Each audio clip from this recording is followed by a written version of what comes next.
Is it all right if we disconnect the phone call now, Jackie? Hang on for just a minute. Okay.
Public is watching through the YouTube channel or something, is that?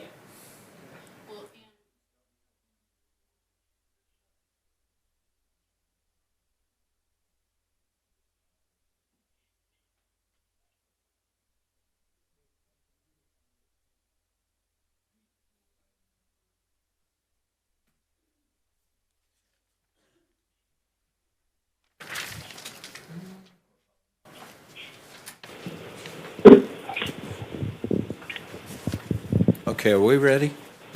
I believe that we're all ready, we're all present, and I believe our three council members on the phone hear us? Yeah. Yes. Okay.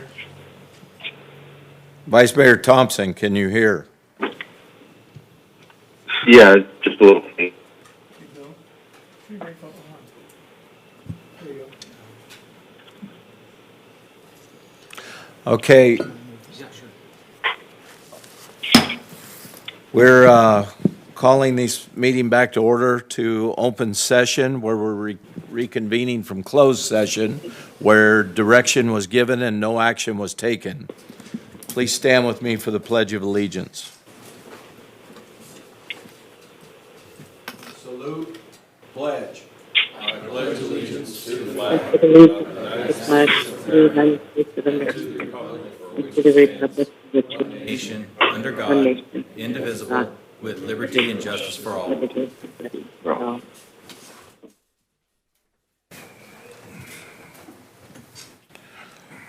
Looking for a motion to adopt the agenda.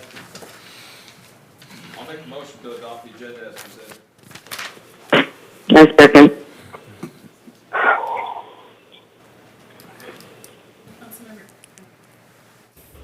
Councilmember Pittman? Yes. Councilmember Hatley? Yes. Councilmember Smith? Yes. Councilmember Goodson? Yes. Councilmember Draper? Yes. Vice Mayor Thompson? Yes. Mayor Reynolds? Yes. Motion carries 7-0. Okay, moving on to the consent calendar. Is there anyone who wishes to pull any items from the consent calendar? Yes, I'd like to pull Yes, 5. I'd like to pull item number 5, please.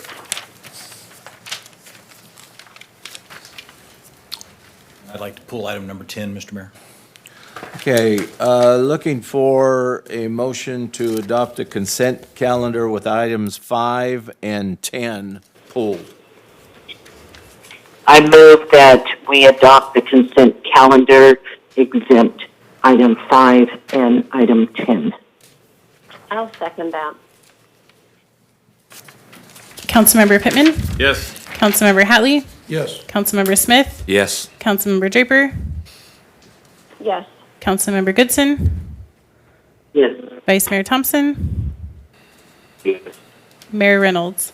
Yes. Motion carries 7-0. All right, council members Hatley and Draper pulled item number 5. Councilmember Hatley, would you wish to speak? Yes, thank you.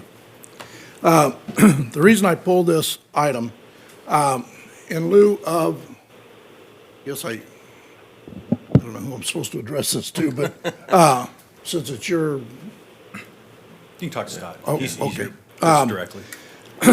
here's my dilemma.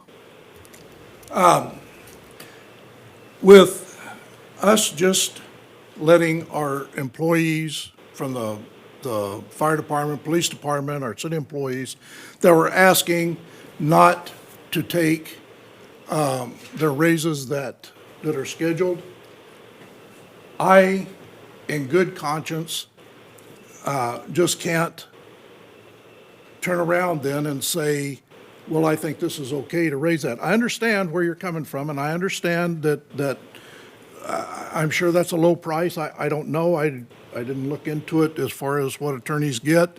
That's not the point. The point is that if we're asking our employees to wait until we see where our financial situation is, then I think everyone should wait to see what our financial, if I'm going to jump in here and not ask Scott to answer this. I'll answer that question for you, Councilman Okay. Hatley. What I would like to propose, it's a proposal, and it's also and of course, it's going to take Mr. Huber's consent to this, and I don't know if he has to talk to his partner or not, but one thing I would offer to the council as a body, the entire council, is our employees year after year after year for many years have received raises.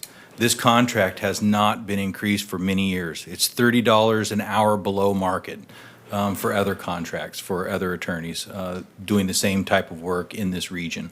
So it is a very good number. What I would propose, since I understand your concern and I understand the position that it put this council in, is that we would ask Mr. Huber if he would be willing to do the same thing that our labor groups have and have a discussion with us. We approve the contract. We don't approve the raise until we meet with them in September, January, March, and it's appropriate at that time, and others are also receiving their increases, if appropriate, based on revenues, that Mr. Huber's firm would also receive the same consideration at that time. I don't know if that's acceptable to Mr. Huber or not. It's just a thought, and I'd have to ask Mr. Huber to weigh in on that part of it. Okay, thank you. And Councilmember Hatley and Mr. Legrone, that is acceptable. I'm more than happy to do that. Whenever employees have received reduction in pay, I have always followed suit with our contract. The last time this happened was, I want to say 12, 13, somewhere in that range. When there was, it was when Mr. Cosentini was here, and there were across the board cuts. We were actually the first ones to say, I went to him and said, what are you proposing? And he said, we're proposing, I can't remember the percentage. And I said, then I'll be the first one. I'll take that same percentage reduction. And we did. And so I'm more than happy to do the exact, I don't expect anyone to do anything that I wouldn't be willing to do. I'm more than happy to do that. Thank you. Thank you. Councilmember Draper, you also wanted item number 5 pulled. Do you care to comment? Oh, sure. The finance director has estimated at least a 30% decline in tax revenue due to the pandemic. And I think that's probably a pretty modest estimate. I'm thinking it's going to be much worse. And I just feel that we need to be very careful with money right now, with the taxpayers' money. And I think it's fiscally irresponsible to give a raise. And so, yeah, I have some real concerns on this.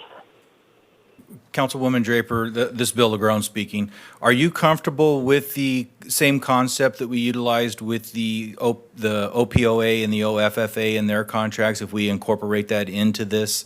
I can offer you a little additional information that I did do some research. The mayor asked me earlier today, what is our cost?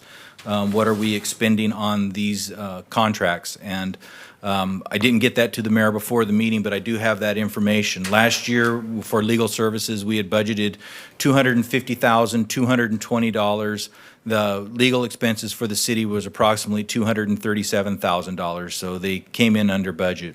The year currently that we're underway right now in this fiscal year, we again budgeted $250,000 for legal services, and right now they're at $221,000. So they are on task to come in under budget at this point. So I understand your concern about the revenues. I think we all share those.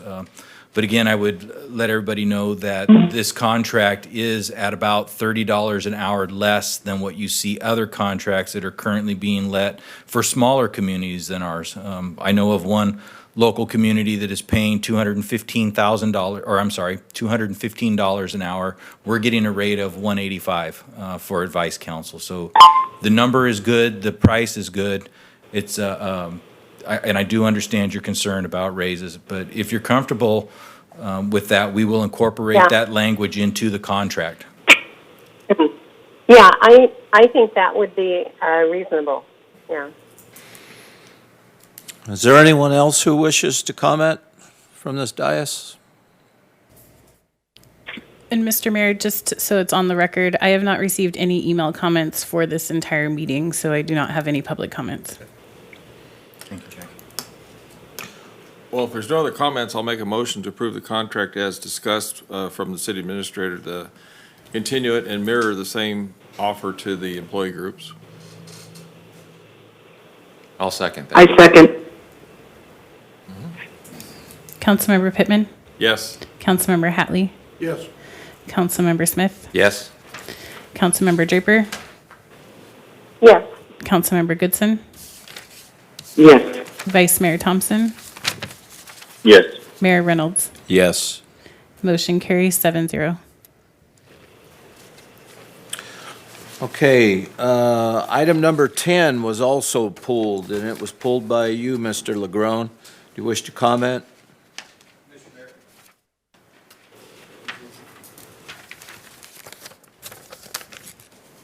Mr. Mayor, we have one public comment on that. I'm going to walk out to the lobby and get that comment. Good afternoon, Mayor and council members. Tasha Levinson, Orville resident. I want to encourage you to please not sign this extension of the license agreement with DWR today. You have time. Make them sweat a little bit. This is your only leverage, and quite honestly, this is like watching an abused spouse that keeps returning to an abusive marriage. The way we have allowed ourselves to be so run over by DWR and this entire situation. The state water contractors are doing fine. They're very happy. Take your time, maybe see if there is something we can do, because quite honestly, we are in a situation where this promised $1 million from, 15, 16 years ago, that we're still not going to be seeing for a while till FERC, if ever, gets their act together. Something is just amiss here. Take your time, take some time. Don't just give it away. Thank you.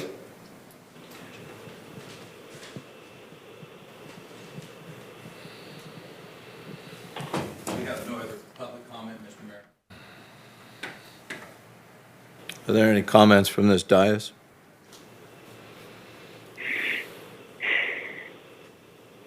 Having none, we're looking for a motion to adopt Resolution 8857. I make a motion to adopt resolution number 8857. I'll second that. Councilmember Pittman, Yes. Councilmember Hatley, Yes. Councilmember Smith, Yes. Councilmember Draper, Yes. Councilmember Goodson, Yes. Vice Mayor Thompson, Yes. Mayor Reynolds. Yes. Motion carries 7-0. Okay, moving on to regular business, item number 11, lease/exclusive operating agreement for the Municipal Auditorium between the City of Orville and the YMCA of Superior, California. Good evening, Mr. Mayor and Council. What you have before you is consideration of an exclusive operating agreement for the Orville Municipal Auditorium. The Municipal Auditorium right now is under reconstruction due to some arson that occurred over the last summer. During that construction and repair of the building, numerous other issues have come to light with that building. This council is now at a crossroads with that building where decisions have to be made. The decisions that we have to make and the recommendation of staff is that we make those recommendations are we either demolish the building or we repair it. We are to that point with structural damage to the walls and to the supporting structure that holds up the roof. Essentially what's happened is for many years, the condition of the roof has been neglected. And it's, for whatever reason, and this is foolish, but we fixed our roof by putting buckets underneath the leak and then going back on hourly timed rates and dumping the buckets. When the arson occurred, the buckets were removed. So it has rained since then and more water has infiltrated into the building. Well, during the construction, we also noticed that the ceilings had fallen down we were aware of, the ceilings had caved in the locker rooms. The solution to fixing those 20-plus years ago was to lock the door. That's not a good solution, but it did hide the problem. However, the problem is water's been running through the wall and down the wall and has so rotted out the supporting structure and the timbers in there that it is now becoming a health and safety issue, I believe, and it has to be repaired. So I just want you to be aware of that as we start to talk about what this exclusive operating agreement is. It really it's just another piece of information you need to be aware of as we move forward. What the exclusive operating agreement is essentially is the YMCA is going to operate their programs out of the building. It will include many adult programs, after-school programs, children programs, adult athletic leagues that we used to have that are no longer present. The city is not in the business of recreation, the YMCA is. The building is in a state that we can get it repaired up to that point so that they can move into it probably somewhere toward the end of the year. What the conditions of the lease would be, and the reason why we're not giving a lease of the building is because we cannot allow anybody else to do maintenance for the city on these buildings any longer. We have to be responsible for our buildings so that we don't get into these $500,000 situations every 20 years because somebody closed the door because the ceiling fell down. So we need to be more responsible on our side so that our operational cost isn't quite as heavy when these problems do occur. The terms of the lease that we're talking about, or the exclusive operating agreement, this is a 5-year deal. The first year, there will be no rent. The city will collect no rent from the building.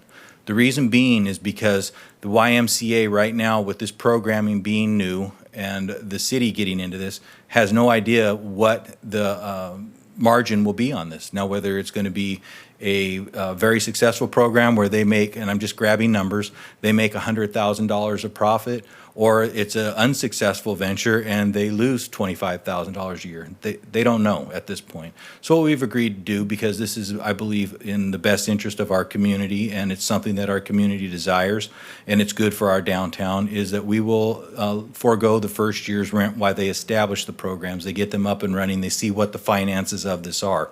After the first year, we're going to go back with them. We're going to examine their records and we're going to see, what money, how much money there is in this, and we will negotiate from there what the rent of the building will be on the second year through the end of the 5th year.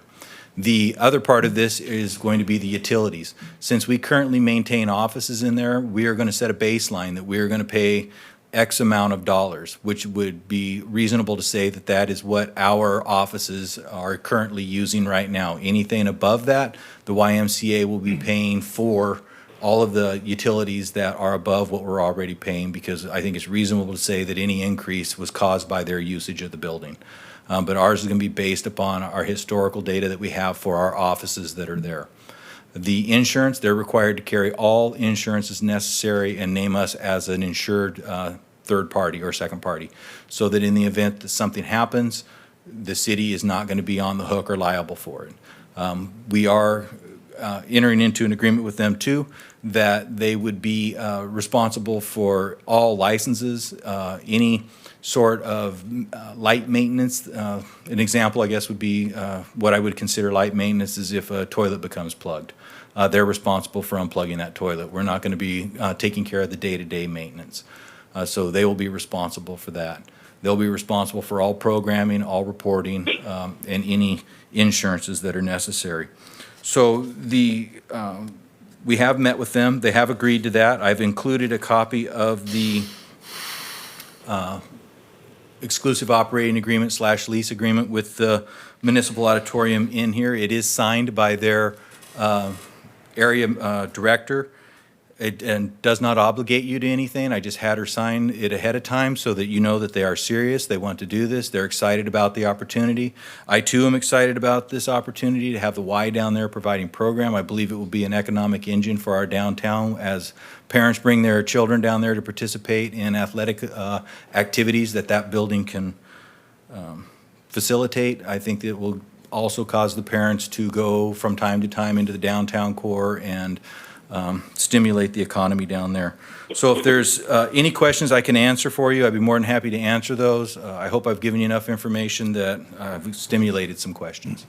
I have one, and I've been involved in these meetings, so I'm aware of quite a bit of this, but it sounded like the catalyst for the basis of the rent amount is going to be based off of this next year? It's going to be based off of the profitability of the programming. Of and so this- what we're going to do is evaluate, you know, how profitable were these things, and we're going to ask for a percentage. Off of this year that's coming up? It'll be this coming up year, and then the year after that, we're going to reevaluate on a regular basis, most likely every year, because the first year they're going to get about 6 months of activity. So, Right. you know, it's going to be a little lighter, but then the next year, it'll be a full year. We'll reevaluate at that time, and every year we will do that. We'll also maintain yearly maintenance inspections or more often. We are going to absolutely demand access and to the building and right of inspection at any time, because we cannot let this happen again. Yeah, that was my next thing, and I'm so happy to see that in the agreement, because nothing more frustrating than owning something and hearing that there's nothing you can do about it when it's being just beat up or neglected. So I'm really happy to hear that in the agreement, that we will be able to inspect and act on the findings of those inspections. Yes, sir.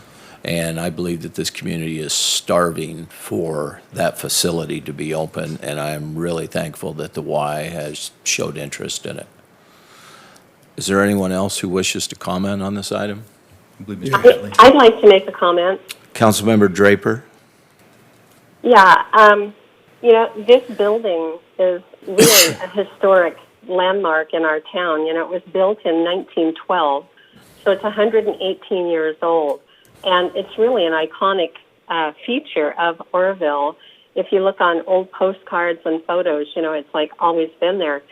And so I'm really happy to see that someone will be using it. But my question is, how much do you think, Bill, that the repairs will cost? At this point, we don't have definitive prices on it. I can give you some numbers. One number to paint the inside and the outside is going to cost us about $60,000. The drapes for the stage is going to cost about $39,000. However, that money was covered from the insurance from the arson, so general fund dollars are zero. The $60,000 for the painting is not going to be, we're going to have to cover that. We have identified a couple different sources within our budgets where we can do that. The walls where the stucco and the dry rot has occurred. I think, you know, we're still working on that, but I believe we're estimating somewhere between $150,000 and $200,000 to repair those. And then the roof is going to be probably, and this is just a guess, but I'm guessing somewhere between $300,000 and $350,000 to re-roof the building.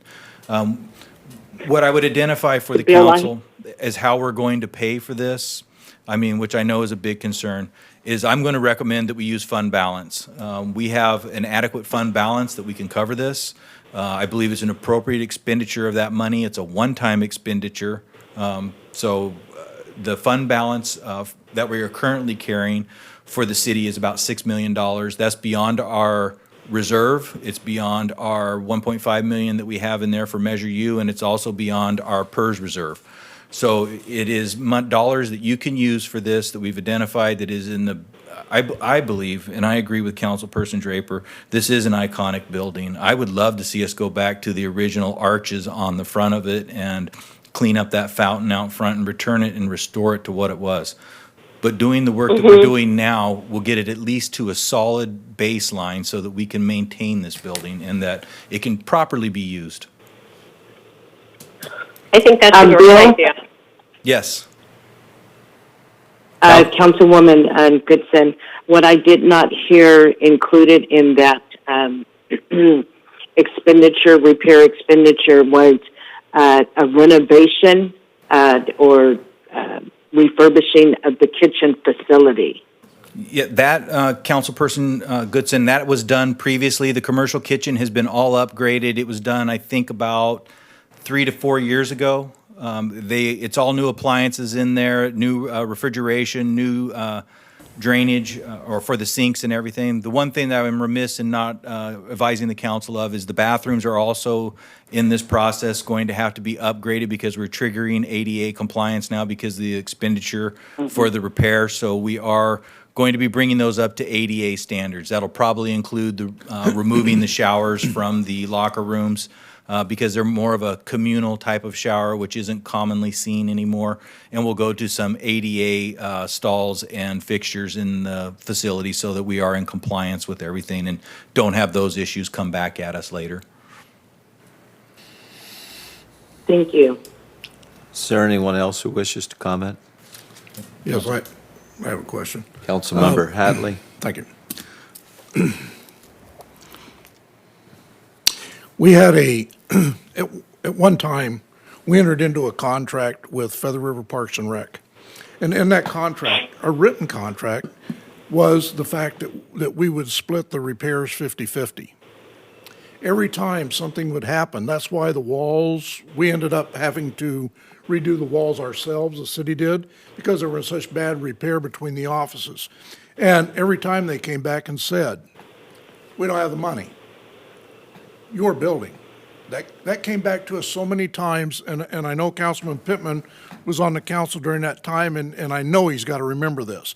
We asked them and asked them. I don't want to get into that same situation here, and I understand what the mayor said is can we go in but are we actually going to have some teeth this time if we go in there and they have let that thing and all of a sudden we go in to inspect it and we walk in and see, are we actually going to be able to say, hey, folks, you didn't live up to this.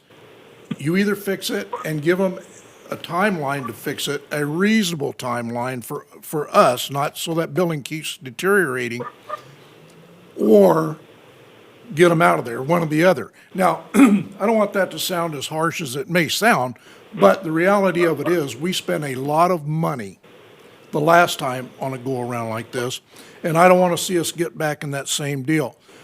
It's all great, and that's fine if we can get it used, and certainly we're not going to tear down a 112-year-old building. I mean, if we can at all help it. I'm sure it's on the historical roll somewhere, I would imagine, and so I just want to make sure that this city, this time around, we're not just being the good guys and saying, yeah, okay, and then all of a sudden, here we are back in the shape that they left us in that time before. Not these people, but what had happened to us before in that building.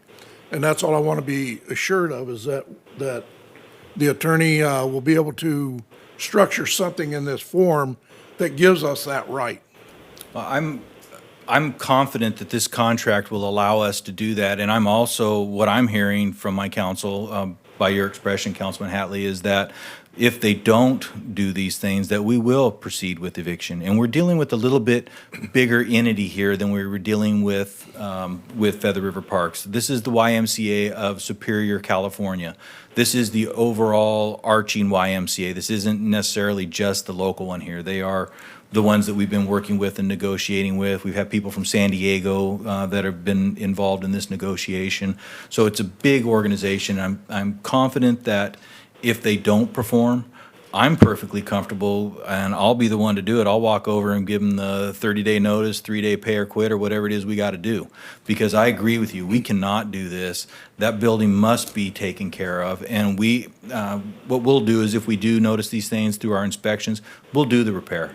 But then I fully intend on negotiating the cost of that repair into your next year's rent, because it's not for us to be losing money on every year either. I mean, I understand we need to do our part, but we're not going to take big hits because you didn't do your maintenance. I mean, we will not allow anybody to do that to our building again, and this agreement should protect you from that. Okay, and we're not going to run into any difficulty because of the child portion of this, because they're dealing with children.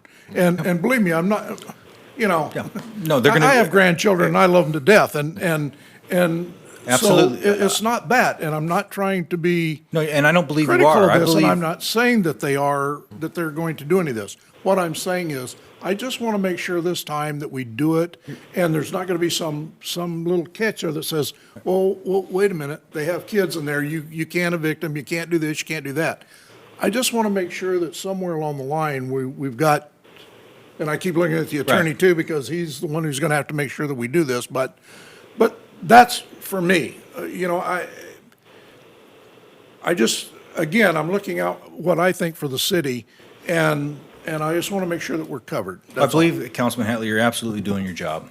I mean, I can't promise you that there won't be somebody here. I can promise you they'll line up with kids, puppies, and anything else you can imagine. And I can also promise you, Scott won't promise you an absolute legal outcome on this.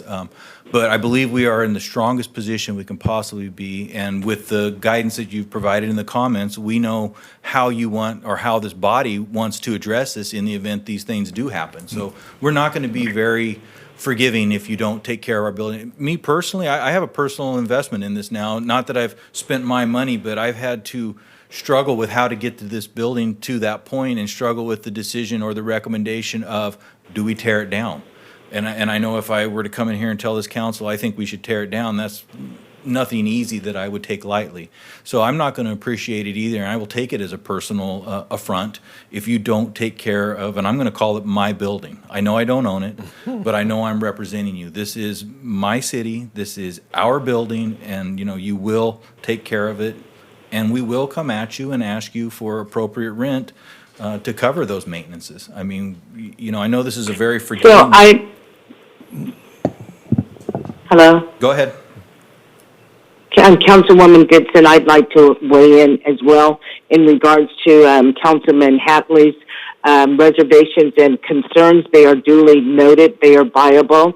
But I believe in, I'm hoping I'm not talking out of school, but in the event that item 4 in regards to the community development block grant, if approved, in regards to covering those repairs, that they're in, and I do not have a crystal ball in regards to how the YMCA, if allocated at approximately $465,000. I don't know what their budget looks like, but I would hope that that type of funding would minimize the the severity of any future repairs. Quick discussion. Councilmember Pittman. Yeah, Councilmember Pittman speaking. I think two things happening here. One is, this is the best deal for the city because we don't do recreation. We found a group that not only does recreation, but is bulging at the seams in their current facility. I know for a fact they've had room limitations and parking limitations and a variety of things have gone on. It's an entity that's been around in Orville for 100+ years, so it's a proven performer. I also definitely hear Councilman Hatley's concerns that lessons learned from the past, and I believe this new contract has lessons removed. One of the things we had was a mingling of a certain amount that we would go together on to make a repair. Well, we got rid of that thing because that didn't work at all. So I think this is a great idea. It's a good use for the facility, and it provides someone as a home base to operate with, and it doesn't abolish us of the responsibility for a city building, but it certainly puts the right user in it. And what else could we have but the youth of the community enjoy that particular building? I think it's a great idea. And I have a question, if it's okay. Councilmember Draper. Okay. My question is to Bill Lagrone, and I'm wondering about the old-time fiddlers and other groups that have used that facility over the years, and will they still be allowed to do that? The YMCA will be negotiating those particular events. We have mentioned to them that we would like to retain a certain number of days a year that we can, I believe it's 6 days per year that we can use the facility. So they will be negotiating those. They have agreed to allow or to work with entities and individuals that choose to rent the municipal when it doesn't interfere with programming. So yes, long answer, but the short answer is yes, it will be available to them. And the city also will have our 6 days that, if they can't work it in, that we may be able to work with them and get them in there. Councilmember Draper, I'd like to comment on that as well. The wording that Mr. Lagrone used where he said it was mentioned, these things are in fact in the agreement. And we were very insistent on these things because those events are very important to our community. So I can assure you that these are in the agreement. They weren't simply mentioned.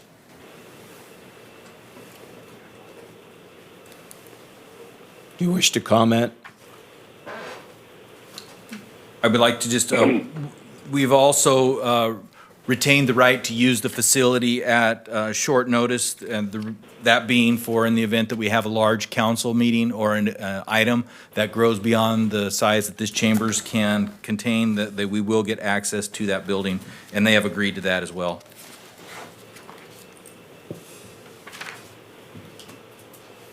Are there any other further comments on this item? Yeah, so you answered most of my questions. My questions were in regards to availability for our use and the other entities that have been using it for a while, so you guys already covered that. But I just want to voice my support. I think that the leadership with the Y has done a phenomenal job. And I also want to echo the sentiments of Councilwoman Draper in regarding the renovations and ultimately seeing our Municipal Auditorium returned or restored to some better frontage and better view than currently it stays, because it is a little bit embarrassing right now. But overall, I'm in support of this item. I have a question. So Councilmember as I'm Goodson. looking at the large multi-purpose room, which there would be a lot of attendee participation in regards to meetings, and that's what it has been used for in the past, graduation ceremonies, things of that nature, community meetings. What have we written into that agreement in regards to the YMCA divvying up that large room and partitioning it off in regards to office space, classroom activities, things of that nature?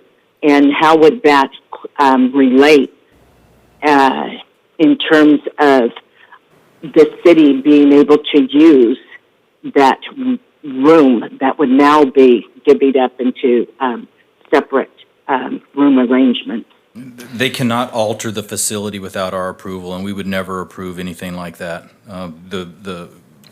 The gymnasium floor needs to remain completely unobstructed. Okay, thank you, Bill. Well, I shouldn't say we would. I don't believe the council would ever approve that request, and I would highly recommend that they do not. Mm-hmm. Okay. But alterations do require consent of the landlord. Mm-hmm.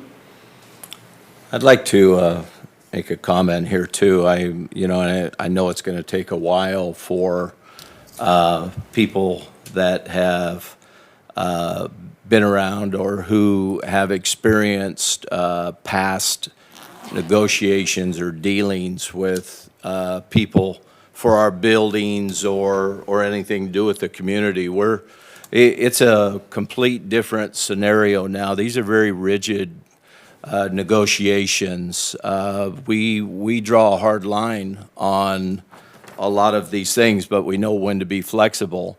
We're not simply happy that someone has showed up and wanted to give us attention, and so we give all of our things away. That's not the case.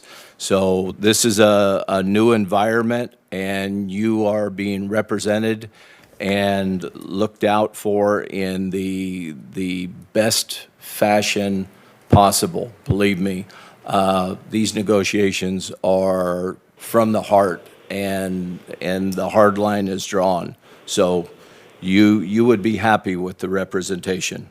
We've been in negotiations with YMCA for nearly a year now, and it's the CEO and the executives of the whole establishment that come and negotiate. It's not simply a local representative. So can assure you that this is a good deal for the community. An echo. Feedback. Are there any other comments? Madam Clerk, do we have any public comments? Mr. Mayor, I do not have any emails on this item. Having none, we're looking for a motion to recommend. I move that, oh, go ahead, Councilwoman Draper. Harder on the phone, huh? I move that we adopt resolution number 8863, authorizing and directing the mayor to execute an exclusive operating lease agreement with the YMCA for the operation of the Municipal Auditorium. I second that. Councilmember Pittman? Yes. Councilmember Hatley? Councilmember Smith? Yes. Councilmember Draper? Yes. Councilmember Goodson? Yes. Vice Mayor Thompson? Yes. Mayor Reynolds? Yes. Motion carries 7-0. Mr. Mayor, I'm going to go to the other room. I have another board meeting I have to attend to make a quorum. Yes, sir. Thank you. Madam Clerk, will you note that Councilmember Pittman is going to excuse himself to another room. He'll still be attending, but he will not be physically present. Moving on to item number 12, amend the Orville Municipal Code, section 17.16.060 by adding subsection C5, disaster recovery, temporary uses, and amending the current fee schedule by adding the associated fee. Mr. DePaula, do you wish to comment? Yeah, good afternoon, Council and Mayor. And I'll elaborate a little bit on this. With the multiple disasters we've had up in this area in the last 5-6 years, there have been many, I'll call them cottage industries or related industries to the recovery and cleanup from these disasters. And due to our location and convenience to the freeway in Sacramento, we've been the kind of home for a lot of these operations to want to operate. Due to this and some unforeseen impacts, we've taken a beating on a lot of our infrastructure due to this, and we haven't be trying to be good partners and be understanding. We've kind of let these things go on, and we haven't recouped those costs very well as far as to be able to keep up on that stuff. So what we're doing going forward is we would like you to vote on adding this temporary. It's in 1716-060 as temporary uses and buildings.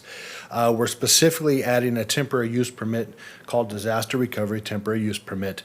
Any industry that comes into town that would not be normally here, but it's related to the recovery or cleanup of one of these disasters, will need to pay have a temporary use permit. The zoning administrator, myself currently, would evaluate that business, and if we decide to allow it, they would need to pay the fee to be able to this business in town.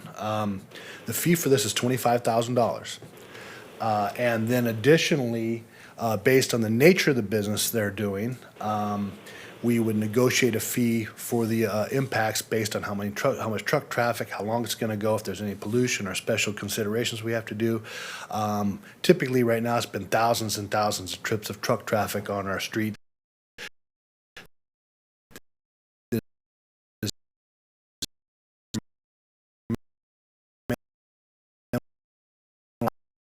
Way of life or normal trafficking that we would incur. So this would help pay for those things. So currently, the logging is going to start up on the hill. This is kind of what was the impetus for this, and we're negotiating a surcharge on the tonnage that goes across the scales of those, and we would charge tonnage on any of those coming across. We're looking at, currently one we have is interested. It's 165 trucks a day. You're looking at their estimation over the next 9 months is about 800,000 tons.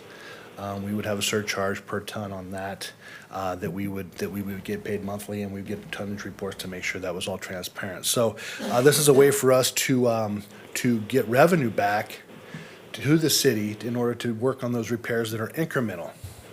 Not what our normal citizens that are paying their Measure U dollars for, and we expect that to be normal traffic. This is incremental in that we think it's appropriate that the incremental business pays for those incremental impacts. It's not. I don't think it's being good stewards if we put that on the backs of our taxpayers to have to do this on a regular basis when this is incremental. So anyway, this is a way that we can negotiate it on the front end before we ever allow it and not try to chase it at the back and have those hard conversations up front with these vendors. One of the reasons for well, it seems like a high fee, but in the overall scope, when you're talking FEMA and Cal OES numbers, it's a pretty nominal fee. But it's to make sure that the business getting involved in this has the wherewithal to operate a business of that size and do it from start to finish.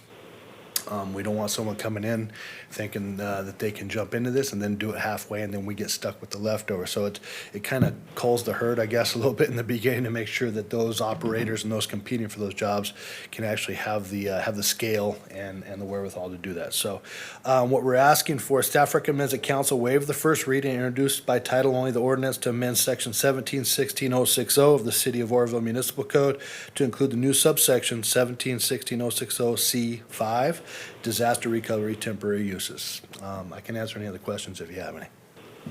Are there any questions from the dais on this item? No, not for me. I'd like to comment. I want to commend you for implementing this, Mr. DePaula, because this should have been going on all along. You're correct in it sifts the players that will be using our roads in our community. And these aren't people, like you had commented, they're not regular citizens who have paid for these roads through their tax dollars. These are businesses that are making a profit, and their usage is way above normal usage. So I appreciate you implementing this program and looking forward to it. And from what I understand, the people that have been approached have been more than agreeable to your program. Thank you. Thank you. Are there any comments from this dais? Madam Clerk, do you have any comments from the public? Mr. Mayor, I do not have any speaker emails on this item. Having none. Actually, I do have a question for Leo. Yes. Vice Mayor Thompson. Thanks.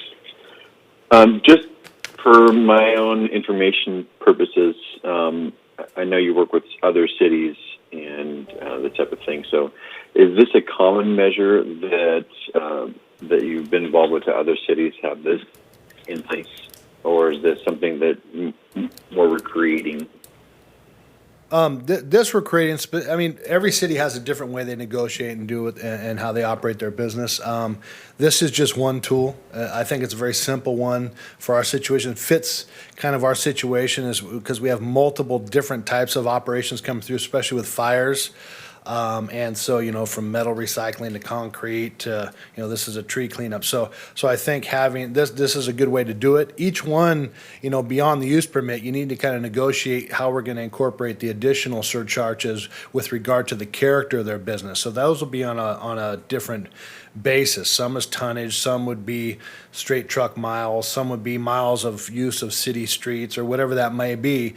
So we negotiate those independently. The use permit really is just to make sure that we are getting operators who can scale to this level, to make sure we have some confidence in their infrastructure that they can start the job and finish the job, as well as they need to know that we are serious about making sure that we are made whole. And I think that that's something Right. that, and many of these dollars are straight pass-through. They work these into their bids with, whether it's FEMA or Cal OES or whatnot.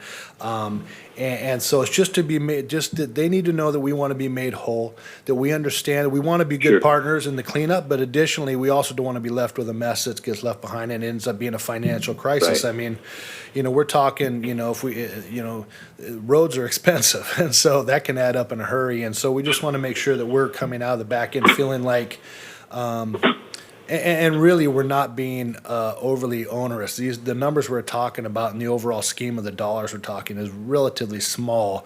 It's just it's a fair number. Yeah, I understand that. I'm sorry. Maybe I wasn't clear on my question. I totally get the reason for it.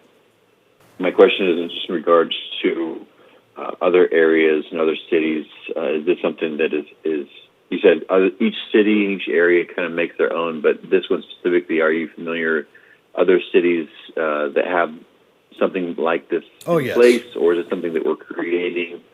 And also, is this for people who do stuff through the city, or like if I was coming into town and I had a business, does the county have something, and would I just prefer, or would I just set something up into the county so I would, not have to deal with this fee? Or you can. I think sure, someone could do that in the county if they wanted to and negotiate with the county. Then the county negotiates all their own deals.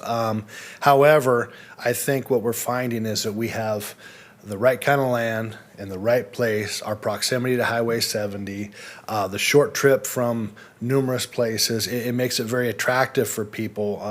We have the lodging right here along with the space. So it is a very attractive area. And I think us doing our due diligence to make sure that if someone decides they want to operate here, that we are, that we're being good stewards of the taxpayers' dollars and making sure we make up those that are incremental and not try to, put that on the long-term impact.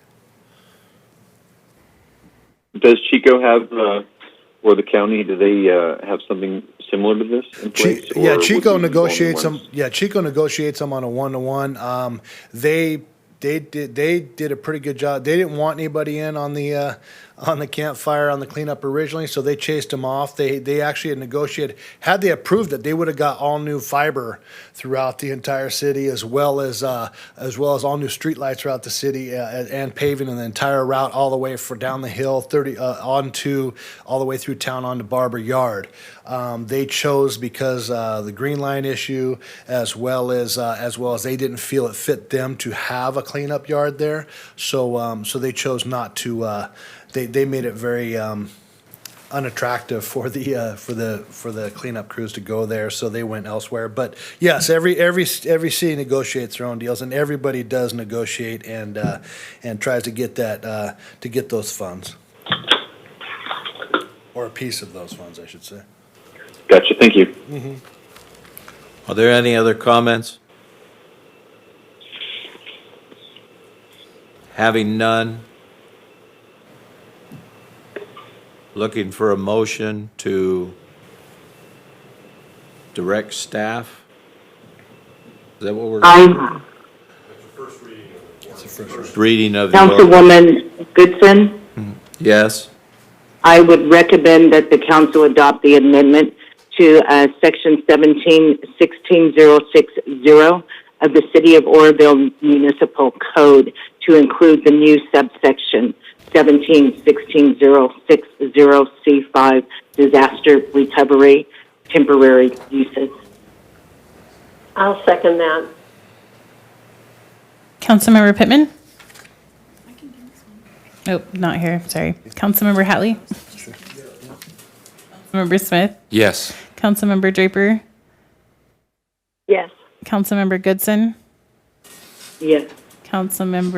Vice Mayor Thompson? Yes. Mayor Reynolds? Yes. Motion carries 6-1 absent.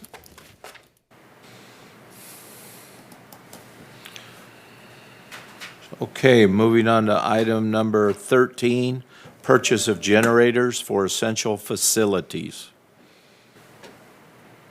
Yeah, this is, we had come some months back, about 7 months ago, when we had it was the Cal OES opportunity to apply for, it's based on the PSPSs and to get backup generators for buildings. We applied for that grant. We applied for $500,000, received $300,000 in grant money. We're at the point now where we want to order the generators and get going on that. We thought it would be prudent to come back and discuss that with you.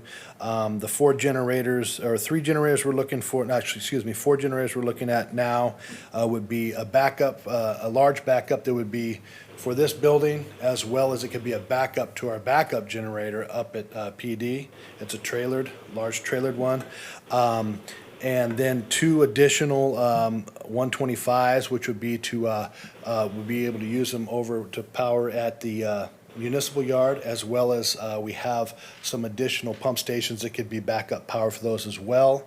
Additionally, we have a couple small generators that we're going to use for gas pump at the MSC, as well as fuel out at the airport. So it totals 5 generators. We're looking at a total cost of about 200. The numbers I've seen here about 245, but it's about up being about $260,000 of that. We additionally are going to have electrical work that will need to be done. We'll have to come back for that because I think we're going to have between the 40,000 we have left.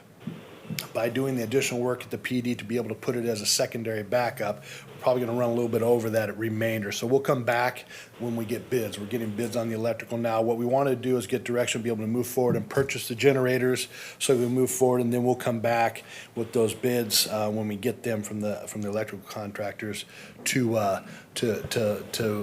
ask for those dollars and get your blessing on that as well. So right now we're looking to spend $260 of the $300,000 grant money that we've already received. Thank you. Are there any comments from the dais? Councilmember Hatley? Thank you. We're purchasing from Guy Rents and Chico, right? Yeah, we put it out to multiple people, but Guy Rents had the best price, yes. Right. Well, Yeah. okay. Or the rental guys is what it is. Right. Yeah. Right. Mhm. Yeah. I see that the sales tax is 8 1/4. Isn't Chico 7 1/4? Why are we paying 8 1/4? Destination, these are drop ship here, they're destination charged. We have to pay the destination sales tax. Yeah. So you're telling me if I went over there personally and bought this, for them to bring it here, I'd have to pay 8 1/4? No, these are coming straight from the factory to us. I'm saying that if we want to drop ship up there, we want to go up and trailer them back down here, we can get the 7.5%. But if we're having them come straight from the Doosan manufacturer to us, we have to pay the destination sales tax, just like if you're ordering on Amazon or anything. Okay, like so that. we're buying them through them, but they're being shipped directly? Yeah, it's a drop ship. Okay, that I Yeah. understand. Yeah. The other benefit, Councilmember Hatley, is by paying the local sales tax, the local tax dollars come here. I understand. Okay. I was just curious, because... They're only 7, yeah, exact. No, I understand, yeah. Are there any other comments? I just had a question. Councilmember Smith?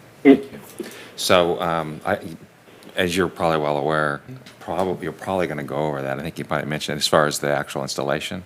So is there other grant, in other words, just because of the budget, is there other grant dollars or other one-time monies that we can dip into if and when you get those bids back from the electrician? Is there other dollars that we can tap into? We have dollars within our budget that we could look to for to those tap things. into? Yeah. And we're not foreseeing, we're going to go over, we're thinking 20, maybe 30. It's not. Yeah, it's not a lot, but yeah. Yeah, but we just didn't feel it. We wanted to get these purchased because they have a long lead time, and we haven't gotten the bids back yet. We thought it'd be prudent to get these on order. Otherwise, we're going to start getting the PSPSs by the time we end up getting, we want to have them and be ready to go. Sure.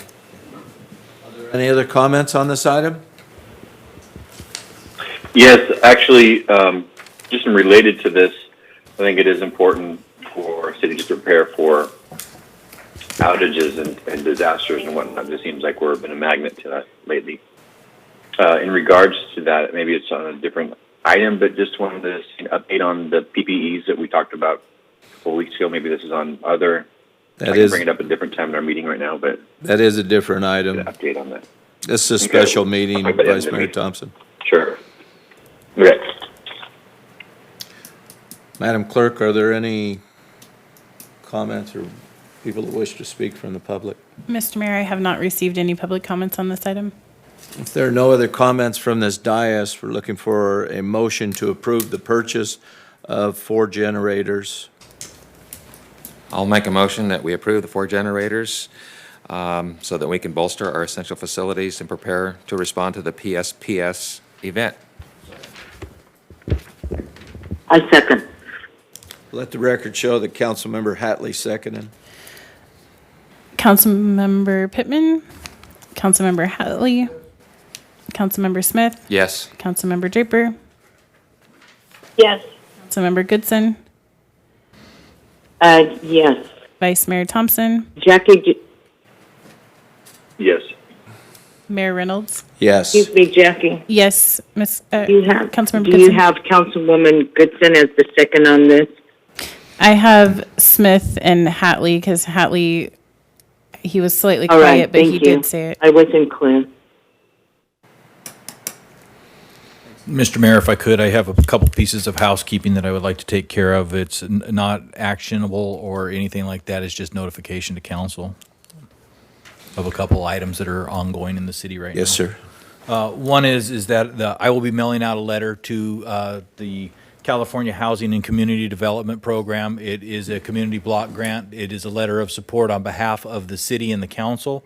I've provided everybody with a copy of it. If you have an objection to that or some change you'd like to see in that, I need to know from you, or if you would like me not to do it, if I hear from enough of you individually, I will make sure that I follow the direction of the body of the council. What we're doing is we're writing a letter in support of the county for operating a navigation center for the homeless. We're saying that we support their application. We believe it's something that's needed in the county, and it's something specifically that's needed in our city and will be operated. We understand it will be within the city. So this navigation center, it's not obligating the council to anything. We're not expending any dollars. We're just saying we support the idea, we support the concept, and we support their application. So I have provided you copies of that. If you have comments with that, please send those to me or call me with those so that we can get that out to them. The reason why it's here in the manner in which it came is because it needs to get delivered to the county so that they can send it in with their application, which is prior to our next meeting. So that's why it came that way. The condition of the council chambers. Our ceiling caved in the other night, a piece of it. What had happened is over the years, the rain scoupler that collects the water from the roof and drains it off of the roof had multiple repairs done to it. Unfortunately, those repairs failed, and the water built up on the roof. It became plugged. The water came through our ceiling, causing our ceiling in the back of the room, whereas there's a few tiles missing, to crash down onto the floor. Unfortunately, the other part of that is now our wall is saturated with water. We believe it probably contains water within it at this point. That's the unusual smell in the room, is the moisture. We've had people in trying to clean it, trying to do that.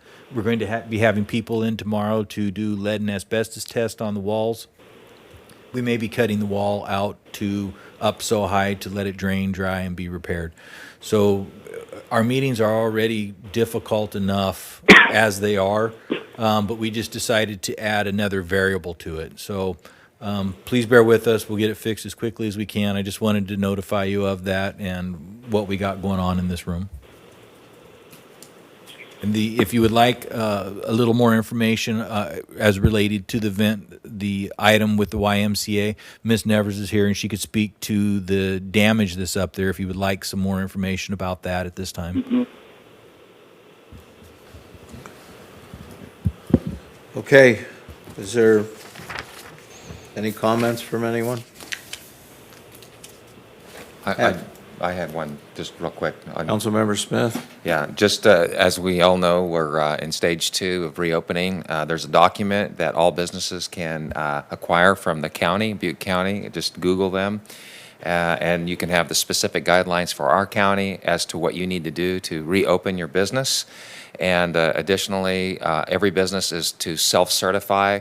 And that document is a one-page document you're supposed to post at your place of business, your establishment, that simply states ready to open, with a few check marks on there as to the things that you've done to mitigate risk from people come to your establishment. And so we're certainly encouraging all of our businesses to do that, to open as quickly as possible. I'm sure many are chomping at the bit. And I want to give a big round of thank you to our county, first county in the state of California to receive special permission to move forward. And I just think that really just speaks well of the county administration, the supervisors, and all those that participated, our county health, Dr. Miller and others, Corey Honey, our sheriff, who really just went above and beyond to propel Butte County and to put us ahead of the rest. I just think that's just amazing. And I know every business in town and across the county is really appreciative for those efforts. And I just want to shout out and say thank you. And I'd like to add on to that the real people that got this done, that were working behind the scenes, you don't hear of them often, and you may not even know who they are. It's Sherry McCracken. She's the CAO of the county. And it's also Casey Hatcher. She's a deputy CAO. And these two ladies, they worked tirelessly on this, and they pushed it. They've met with everybody. They've coordinated the meetings. And they're the ones that have really put themselves out there and made this county and this region look very good. I thank them for that. Okay. Well, with that, we're going to adjourn until our regular meeting on June 2nd, 2020 at 5 p.m.